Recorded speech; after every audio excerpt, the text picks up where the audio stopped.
eu vou tratar hoje nessa apresentação, né?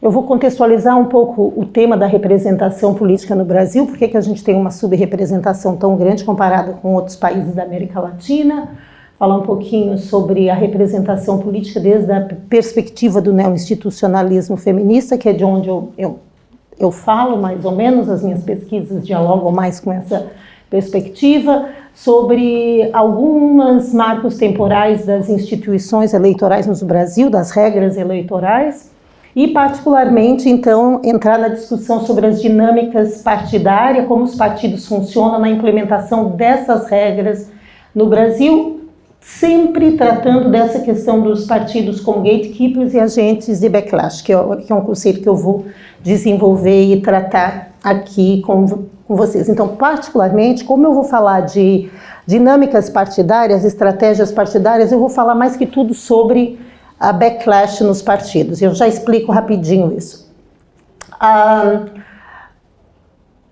Bom, aqui esse primeiro tema. Então, a questão da representação, só passando para quem não sabe, né? O Brasil é um dos países da América Latina que tem percentuais mais baixos de mulheres na Câmara Legislativa, na Câmara dos Deputados, mas também em outras posições de representação de cargos proporcionais, majoritários não é diferente. Então, o que as teorias, o que os estudos demonstram é que uma resposta por que o Brasil tem esse índice tão baixo comparado com outros países da América Latina, porque nós temos países que têm 50%, México, Bolívia, Argentina tem acima de 40%, Costa Rica, Nicarágua tem 47% e por aí vai. Então a pergunta é por que no Brasil, sabendo-se que nós temos um movimento feminista muito ativo, considerado, né, como um movimento, um dos mais combativos da América Latina, por que a gente tem esse percentual tão baixo de mulheres em posições de tomada de decisão política, né, em posições representativas, mas não só, majoritárias também.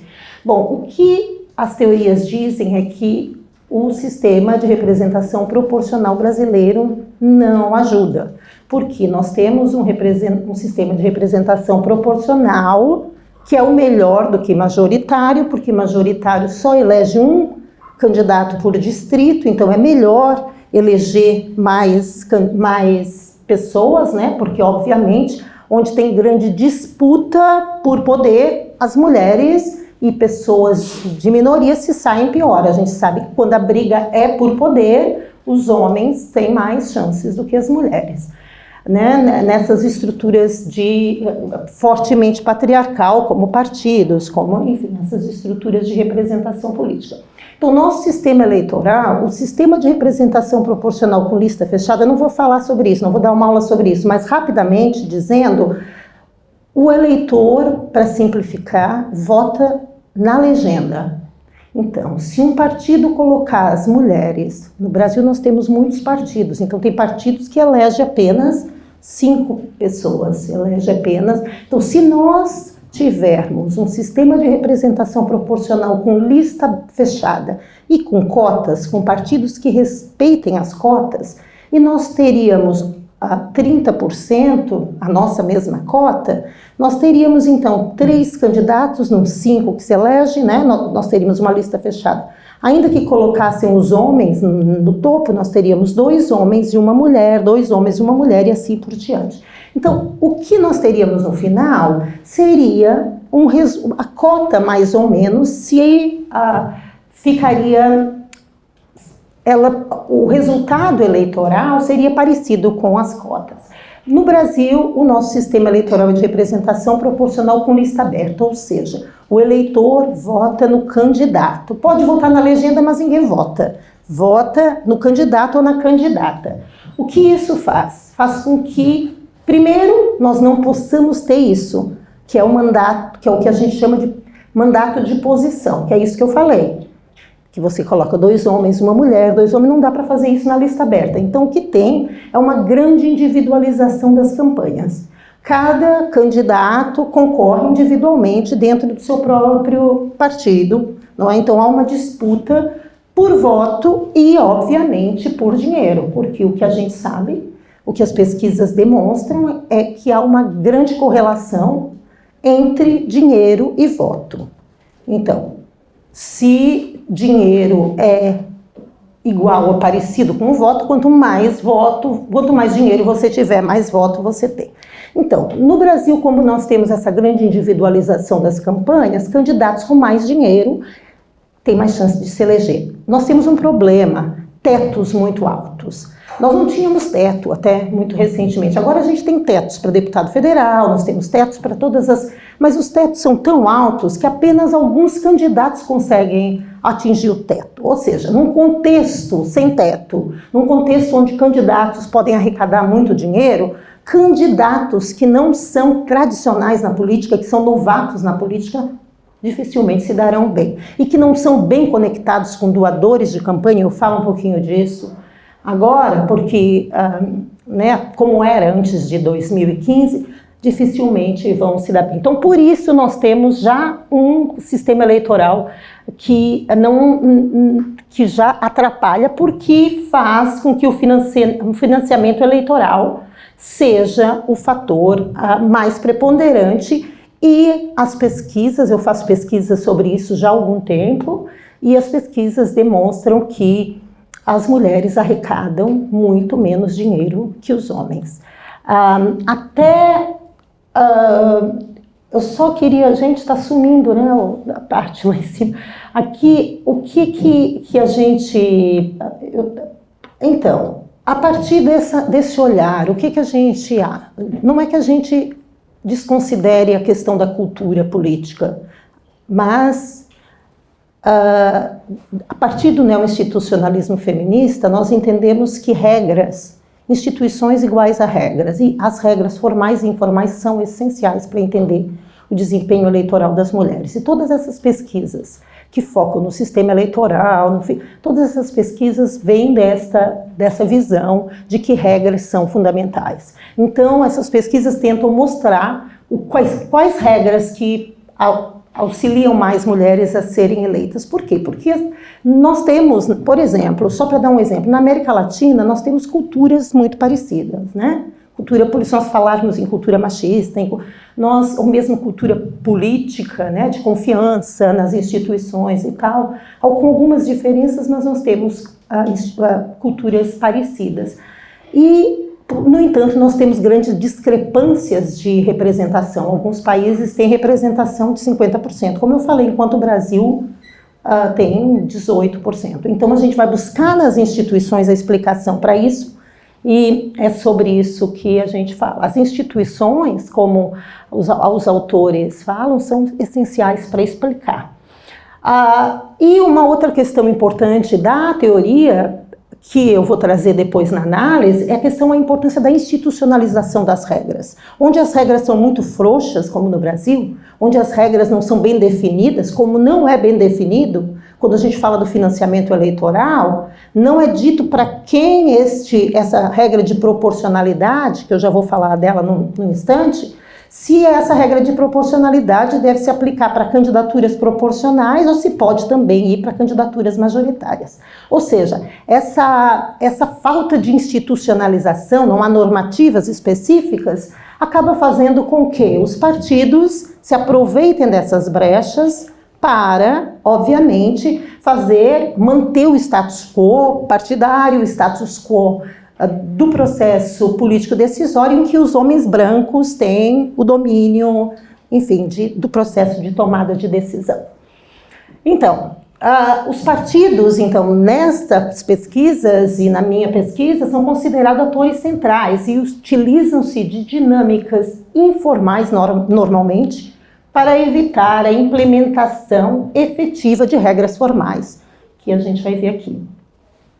E aí eu trago um conceito aqui, que eu discuto, eu vou elaborar, eu estou elaborando esse conceito, que os partidos funcionam tanto como gatekeepers, como agentes de backlash.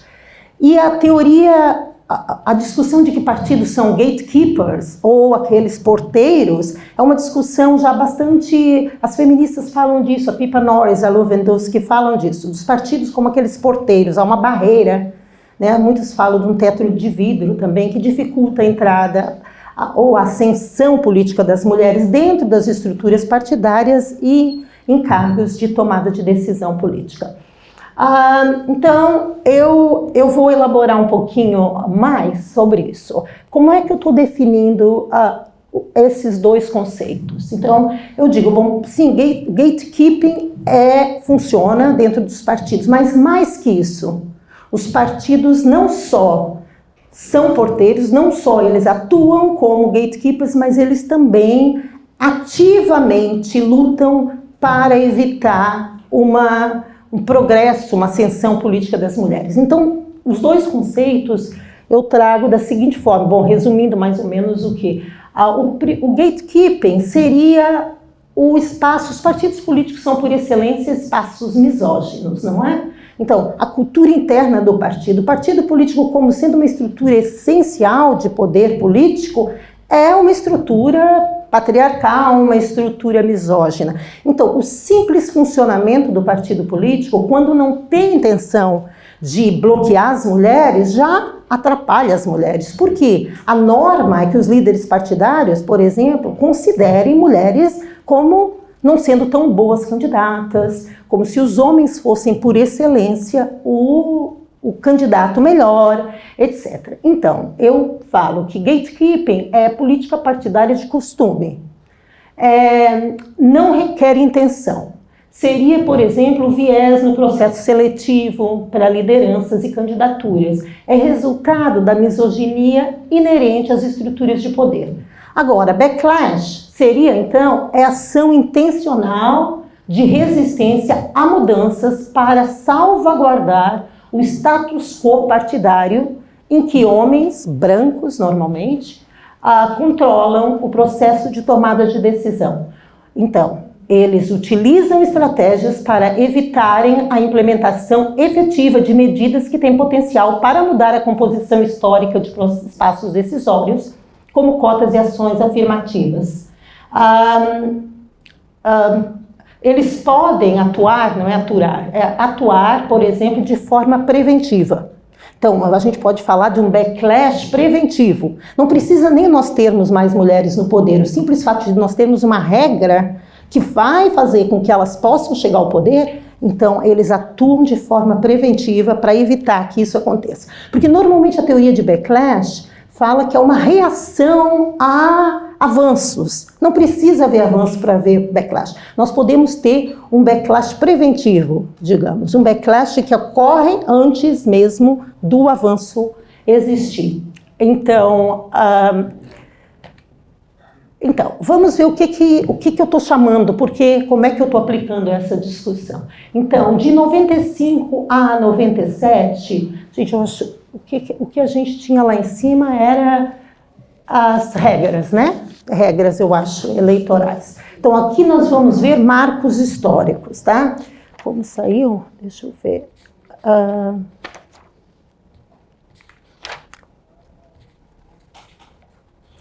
São regras eleitorais, o título é Marcos Temporais. Então, aqui eu tenho importantes marcos temporais. Primeiro é de 95 a 97, quando foram instituídas cotas de gênero no Brasil. 95 para candidaturas locais, né, para vereança, e 97 para deputados federais e estaduais. Na verdade, foi implementado em 98, né, mas foi quando passou as cotas. O que acontece? Como a gente já viu, não teve resultado positivo para as mulheres até 2012 e 2014, que a gente vai ver no próximo slide. Por quê? Os partidos, na verdade, criaram lá, como foi falado aqui, Pedro falou, eles criaram uma regra que os partidos podiam aumentar em 150% o número podiam concorrer com 50% no número de candidatos, ou seja, aumentaram 50% se concorresse individualmente. Agora, como coligação, eles poderiam concorrer com 200% do número de vagas. Ou seja, eles criaram um mecanismo onde as cotas atrapalhavam um pouco eles. E como os partidos têm consciência de que recurso é fundamental e as mulheres não tinham recurso, então essa cota, de fato, não impactava tanto o resultado eleitoral. Agora, Uma coisa super importante, por que as mulheres arrecadavam tão menos que os homens? Porque até 2015 a principal fonte de financiamento de campanha era a pessoa jurídica, ou seja, empresas. As empresas doavam para homens e para candidaturas que eles consideravam viáveis, que não era nem de mulheres nem de pessoas negras.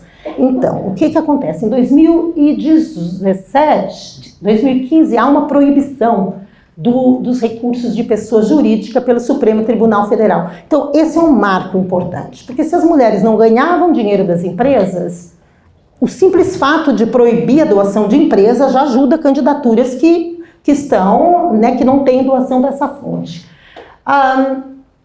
Em 2017, o Congresso cria o Fundo Especial de Financiamento de Campanha, um fundo bilionário, que nas últimas eleições foi de 4,9 bilhões de reais, né? Na primeira eleição foi de 1,8 bilhões.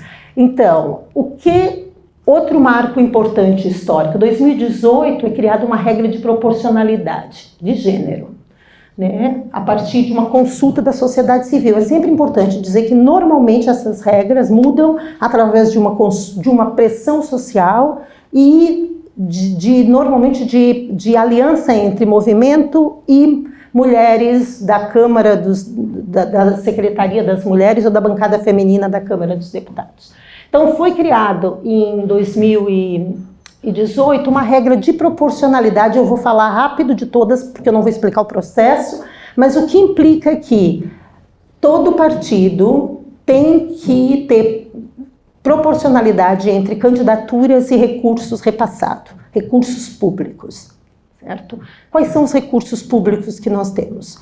O FEFEC, que eu falei, Fundo Especial de Financiamento de Campanha, que é o grande fundo público, o fundo partidário, que não é tão grande, mas responde aí por 1/4 do financiamento, e o tempo de propaganda eleitoral gratuita. Então, todos esses 3 tipos de recursos públicos têm que respeitar a regra de proporcionalidade. Ou seja, se um partido concorre com 35% de mulheres, tem que repassar para essas mulheres 35% do seu fundo especial de financiamento de campanha, fundo partidário, e reservar 35% do tempo do horário de propaganda eleitoral gratuita para as mulheres. 2020, essa regra de proporcionalidade passa a valer para pessoas negras também. A partir de uma consulta, novamente, de deputadas, Benedita estava na frente disso, então, já passou a valer para as eleições municipais de 2020.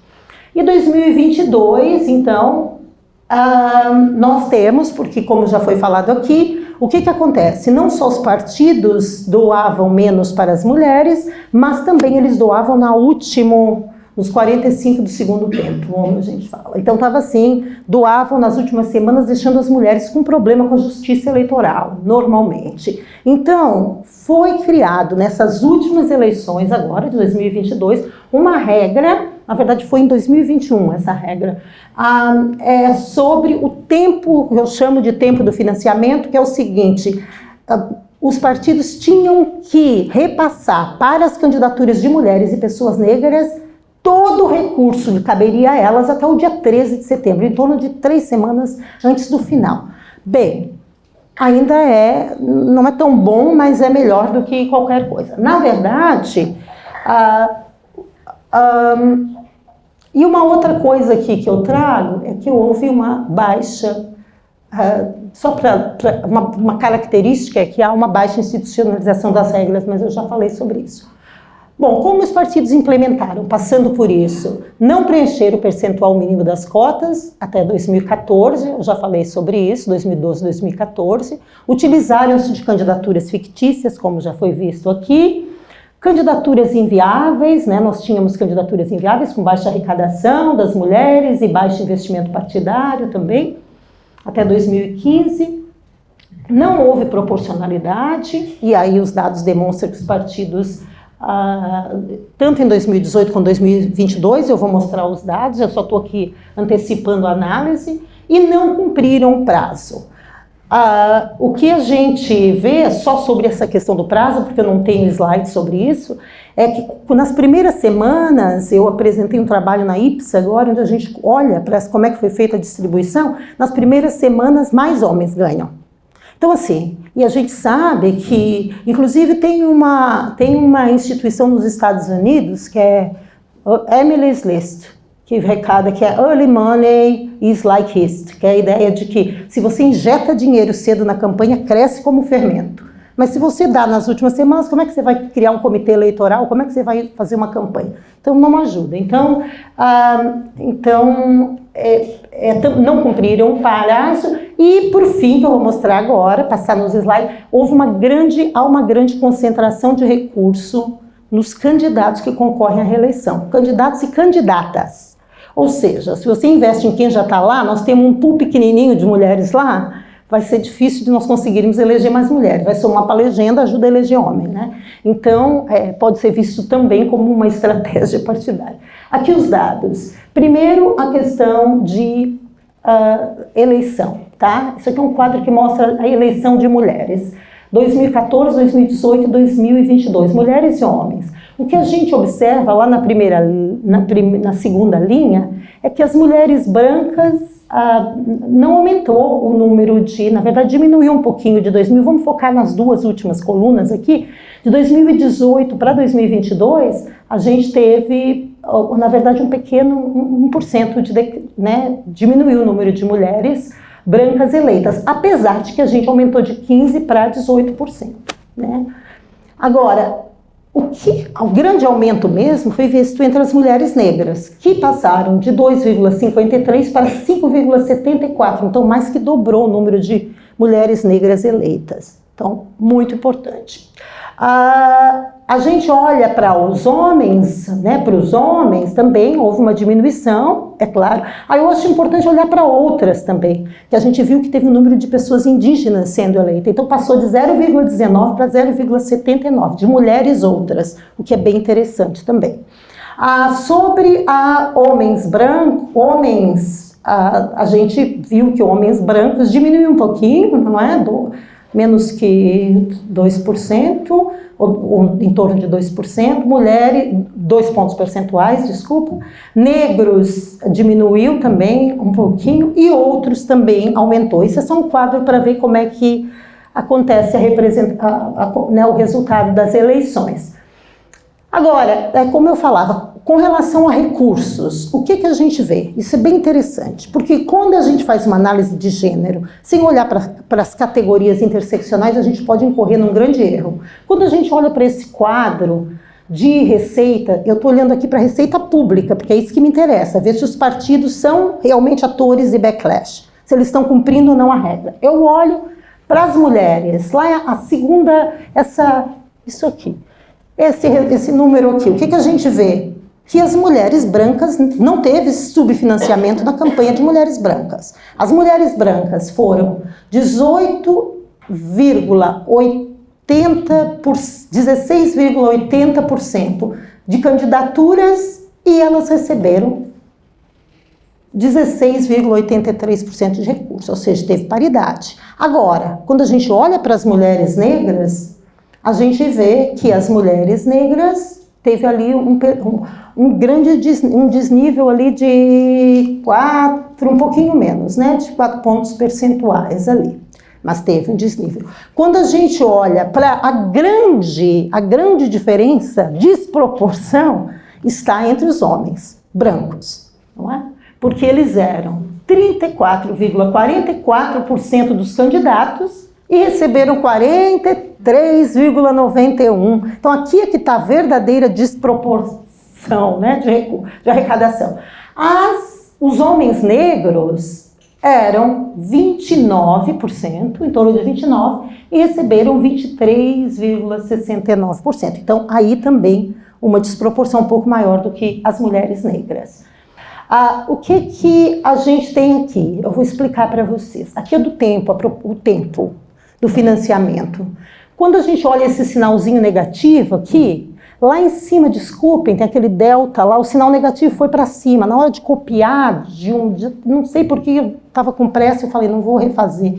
Mas vocês conseguem ver o sinalzinho negativo. Aqui são pelos partidos. Vocês vejam que tem 2 colunas. Aqui tem uma coluna de partidos e lá, para juntar, para ficar mais fácil de vocês verem. A gente vê, aqui tem 22 partidos nessa tabela. que a gente vê que há um grande subfinanciamento com relação ao tempo. Então, só para vocês terem uma ideia, né, que a maioria dos partidos subfinanciou a campanha das mulheres com relação, no dia 13, a maioria dos partidos não tinha feito o repasse devido às candidaturas das mulheres. Aí vocês podem ver esses números aqui, esses percentuais, são a diferença, é o delta da diferença das candidaturas com relação ao financiamento. Então a gente vê que o Patriota, por exemplo, tem 9,8% de diferença. Então a gente vê que tem, mas mesmo partidos de esquerda, como o PDT, tem uma grande diferença, 6,28% de diferença. Desses, nós temos aqui 22 partidos, 16 deles subfinanciaram a campanha de mulher. Até o dia 13 não tinha repassado o dinheiro conforme devia. Agora, não tenho a tabela aqui, mas vocês vão acreditar em mim, né?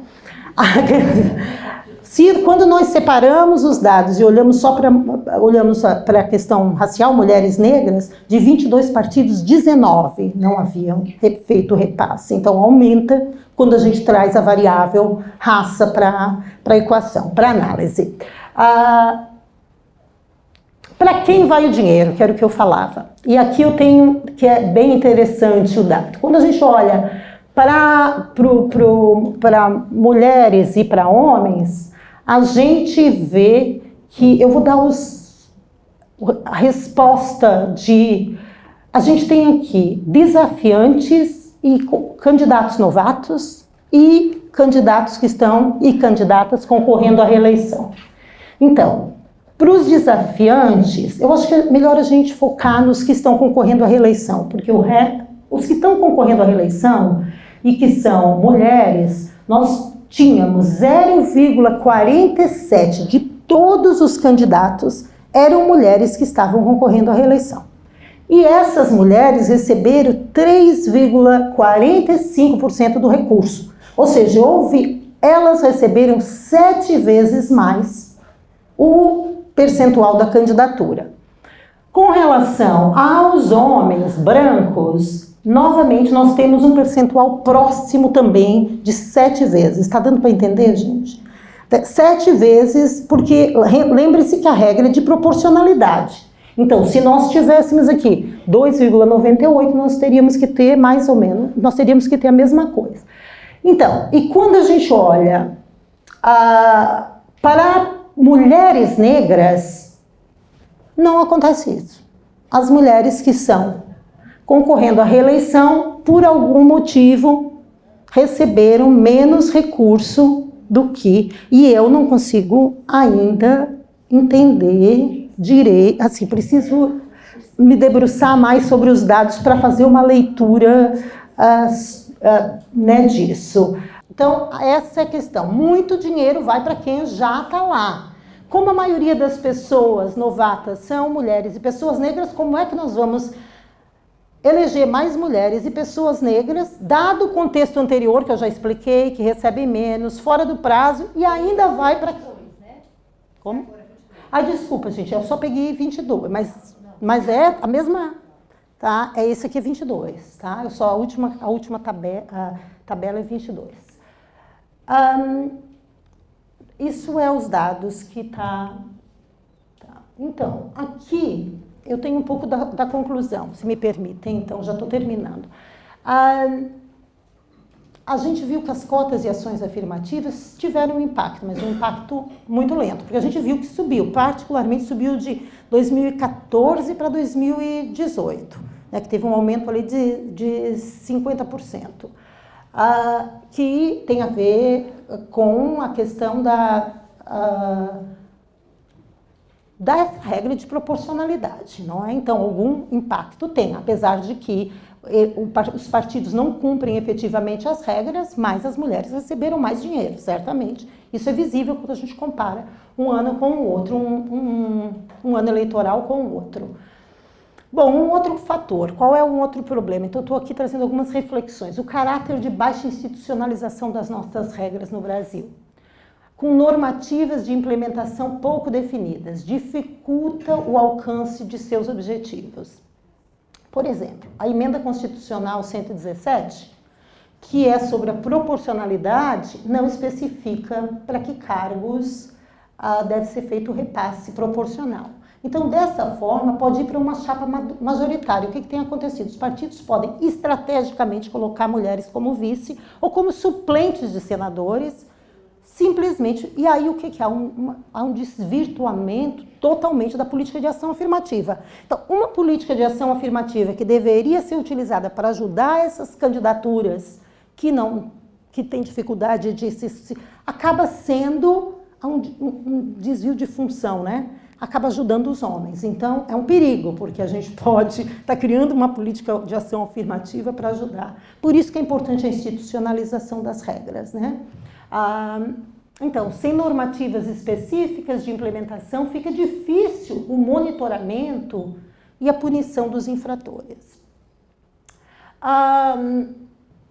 Então, o backlash dos partidos diminui o efeito dessas regras. Então, além dessas regras serem frouxas, o fato de nós termos partidos pouco responsivos, que não estão preocupados com essa agenda da representação política de grupos e de minorias, faz com que essas regras percam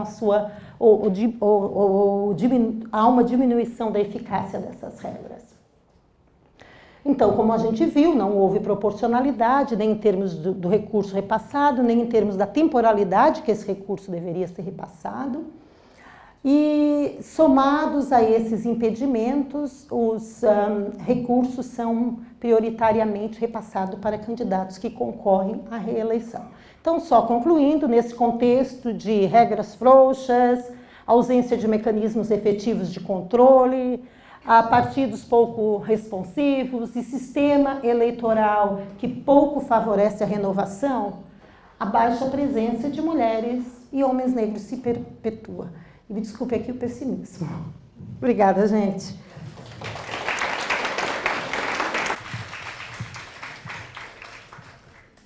Obrigado, professora Tereza. Gostaria de chamar o professor Cristiano Rodrigues, da UFMG, para moderar esse painel de perguntas e respostas. Bom, boa tarde a todas e a todos e todas. Bom, fazer aqui um agradecimento rápido, né, à Fulbright por me convidar para participar desse evento, especialmente por estar com tanta gente cujo trabalho eu admiro e que eu já estava com saudade de encontrar presencialmente. Vir a Floripa, que já fazia anos que eu não vim aqui. Por conta desse tempo, eu vou comentar um pouco o trabalho da Tereza, né? É um trabalho que eu adoro, assim, muito importante para nós da área. E acho que fazer meio que como a Gláucia, puxar um pouco a brasa para minha sardinha também. Começando um pouco, né, esse debate sobre, né, instituições e regras, assim, fica muito interessante observar como cada vez que a gente vai produzindo novas regras, novas formas de institucionalização de políticas afirmativas para mulheres, negros, mulheres negras, os partidos apresentam uma forma de... Como é que eu posso dizer isso de maneira leve? De bloquear, para usar o seu próprio termo, e é muito interessante, né? As candidaturas fictícias, a questão de apresentar mulheres como candidatas a vice, apresentar os recursos no final do tempo. Então, várias dessas coisas acontecem. Um aspecto que eu acho importante, assim, né? E fiquei pensando aqui para a sua pesquisa, não essa, mas, enfim, que dá para avançar a agenda, é que é muito importante para nós que, de repente, a categoria negro ela seja desagregada entre pretos e pardos. E eu vou tentar explicar por quê. No Brasil, há uma diferença muito grande na participação de pretos e pardos ao longo do país como um todo. Quando você vai nas regiões norte e nordeste, pardo é uma categoria que, muitas vezes, está próxima dos indígenas. E todos os dados que a gente tem, sobretudo sobre pesquisa, sobre política local, mostram que a representação de pardos no Norte e Nordeste é alta.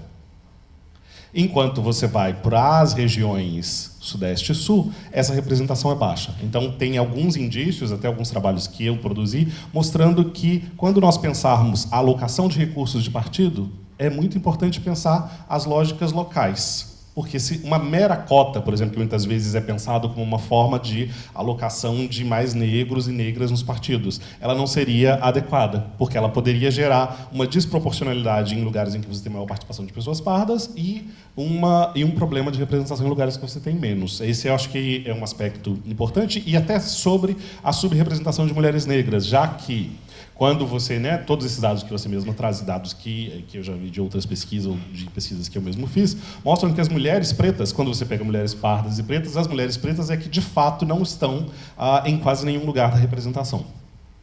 E um dos seus dados mostra isso claramente, assim, 0,14% de mulheres, e aí, óbvio que a distribuição de recursos vai ser muito mais complicada. Então, eu acho que esse é um aspecto importante, e eu vou terminar com uma coisa que é uma questão assim mais também.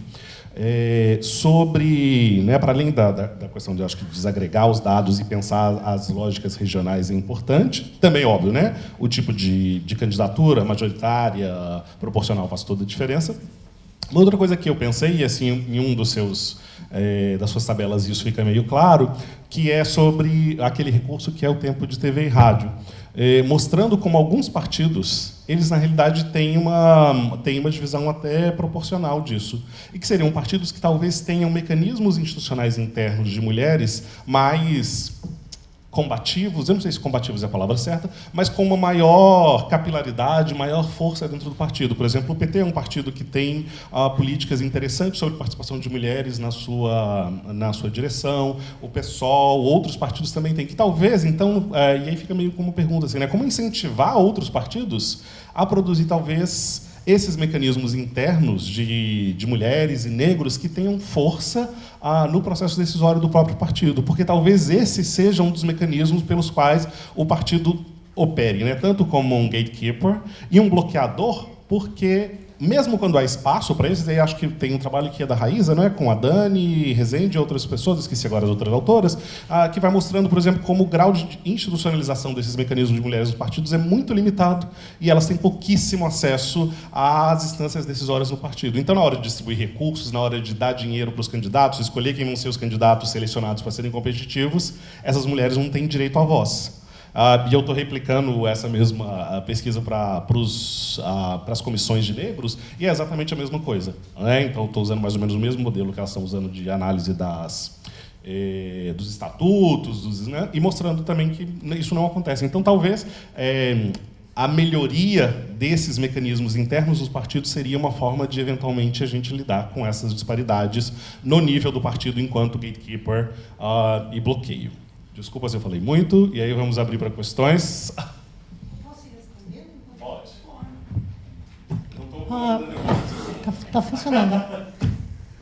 Muito obrigada, viu? Obrigada pelas questões. Eu acho que é muito importante isso, certamente tem uma grande diferença. Tenho até uma aluna que está se parando, está discutindo representação política, financiamento eleitoral na Bahia, e separa, né, faz a separação entre pretos e pardos, né, que a gente sabe que possivelmente maior desigualdade está entre, né, possivelmente não é onde está maior nível de desigualdade, entre, como tudo, né, na sociedade em geral, então entre as pessoas pretas, né, onde tem maior desigualdade.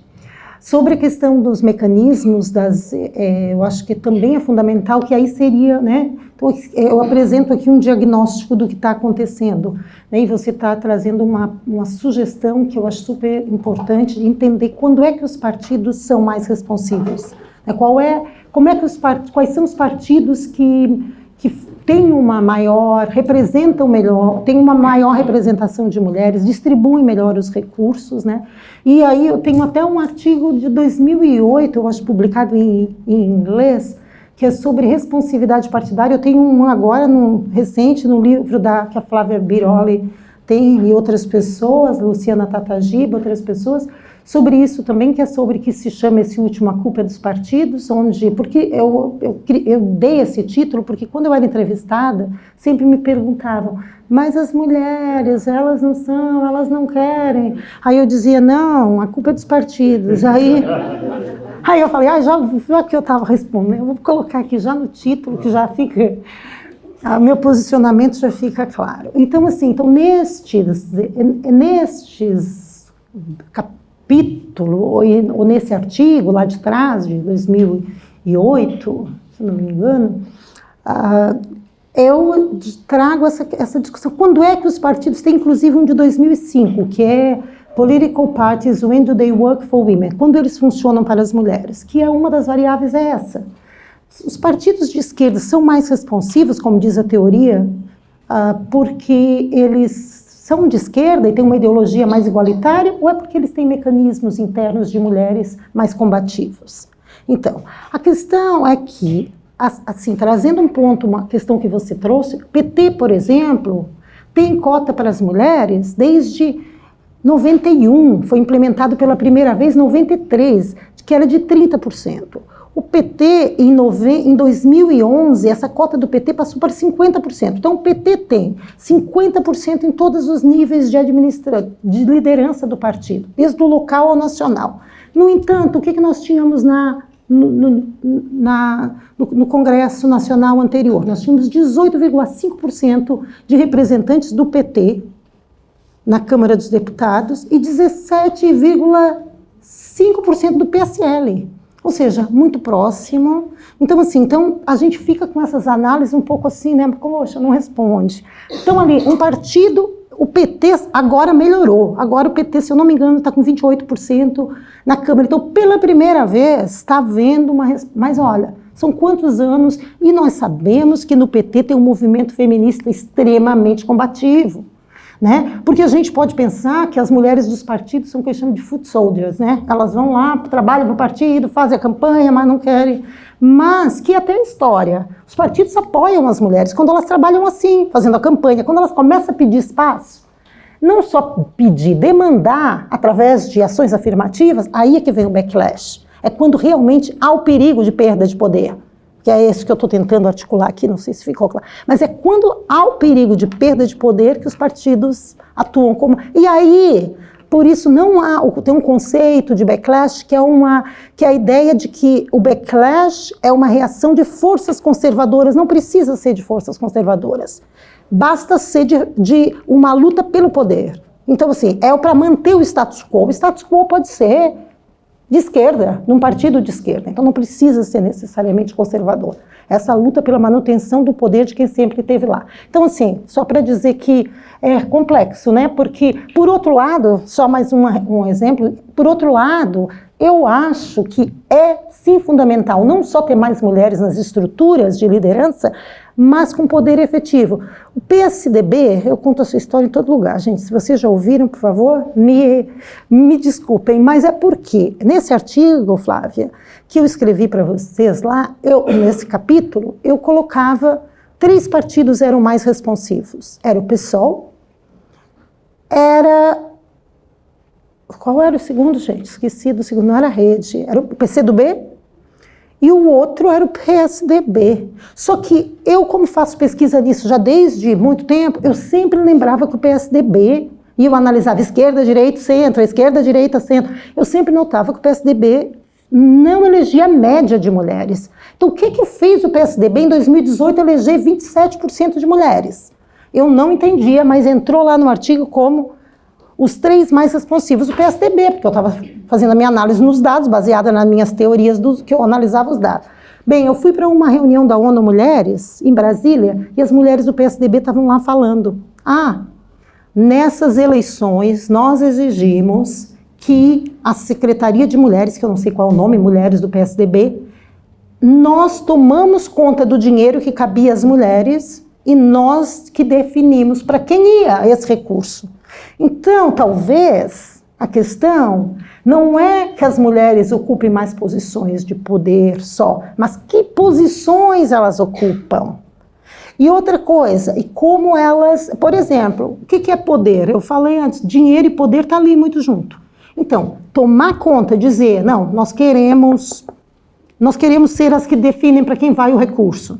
Fez toda a diferença de um partido que não elegia 10%, que não elegeu a média, que era 10%, passou a eleger 27%. Olha o pulo que isso deu, por quê? Pegou. Então, assim, essas questões eu acho que são importantes. Aonde que está o poder? Tanto em termos de liderança, quem é? É a Secretaria Executiva que tem o poder? Quem é o presidente? Que é outro dado que me falaram. Também, como é que isso foi possível dentro do PSDB, quando não é possível nos outros partidos? Disseram que também eu acho que é outra coisa importante aqui a se pensar. Quem é a liderança? Quem é? Porque às vezes o indivíduo faz a diferença. Disseram que o Alckmin era a favor era bastante favorável à representação. Então, ele... Agora, quando mudou a liderança, que o Alckmin não era mais, elas já não puderam fazer mais isso. Então, enfim, são questões para a gente pensar. Desculpe, me alonguei muito. Eu queria fazer uma perguntinha. Uma pergunta bem boba de quem não sabe. O dinheiro que vai para os partidos é um dinheiro público. Eu estou falando isso porque eu já fui pró-reitora e a gente tinha uma dificuldade muito grande quando chegava o dinheiro na universidade e a gente, às vezes, tinha que correr para gastar. Estou te perguntando isso porque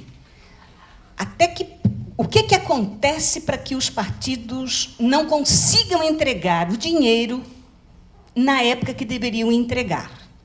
Estou perguntando isso por conta de saber que o dinheiro público custa para chegar. Quando chega, tem que sair gastando e tem que prestar conta, e não pode ser gasto em qualquer coisa. Há todo um processo de fazer isso. Então, e como eu sei, que todo mundo sabe aqui, que o PT andou devolvendo dinheiro este ano, não foi? Não foi? Que andou devolvendo dinheiro partidário que deveria ter sido investido em candidaturas para mulheres, negros, índios, etc. Então, temos problemas aí? Será? É isso que eu queria saber. Como é que isso funciona?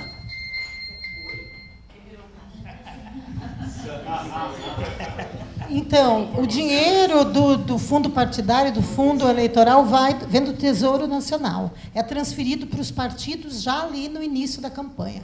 Os homens normalmente recebem cedo o dinheiro. Então, não é uma questão que eles não conseguem transferir. É isso que eu acho que é importante. Não é, é para quem é priorizado o recurso. Eu acho que isso é importante. A gente...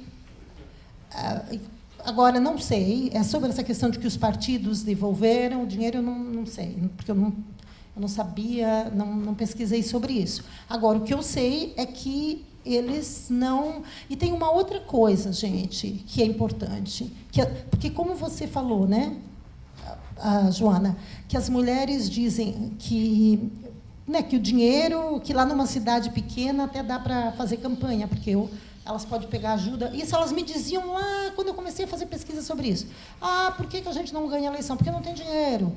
Numa cidade pequena até dá, porque os amigos e os vizinhos dá para fazer campanha. E aí, não é propaganda, é só para se alguém se interessar, mas eu tenho um artigo de 2013, eu acho, que se chama Democracia pela Metade, onde eu separo os municípios brasileiros por tamanho. E o que a gente vê é que, realmente, as mulheres... Que a teoria diz o contrário. A teoria diz que distritos maiores elegem mais mulheres, porque daí tem menos disputa. Mas aí vai na regra que as mulheres me contaram, e na sua, que elas falaram para você. No município pequeno, dá para andar a pé ali, os amigos... Porque elas diziam assim para mim, olha, os homens passam com o carro de som, com o santinho, com tem dinheiro para pagar cabo eleitoral. E a gente... Essa é a frase. E a gente conta com a ajuda da família e dos vizinhos e dos amigos. E nesse contexto, não dá para ganhar a eleição. Dá para ganhar a eleição no município pequeno, onde você pode, mas nos grandes... Então, assim, a nossa campanha no Brasil é uma das mais caras do mundo. Tem estudos mais caros que nos Estados Unidos. É uma das campanhas mais caras. Então, assim, é muito complexo. Democracia implica distribuição de recursos, né? Então, eu acho que isso é importante a gente também trazer aqui para o conceito de democratização. O que é, quando a gente fala em democracia, como é que a gente pode pensar nisso a partir de um conceito alargado, né?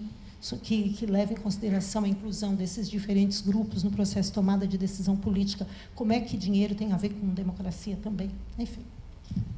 Gente, vamos passar para a próxima, né? Muito obrigado. Foi ótimo.